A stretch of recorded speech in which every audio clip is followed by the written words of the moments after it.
Մենք այս 3 ամսում համարյա մոտ գործի 80%-ն արել ենք։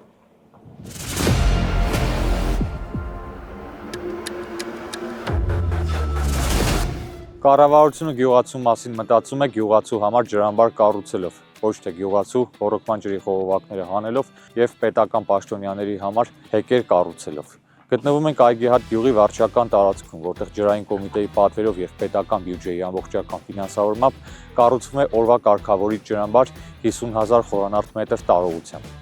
400-ից 500 հեկտար թերի ոռոգելի հողեր դառնալու են ոռոգելի են դառնալու նաև 80 հեկտար անջրդի հողեր։ Աշխատանքների ավարտը նախատեսված է 2026 թվականին։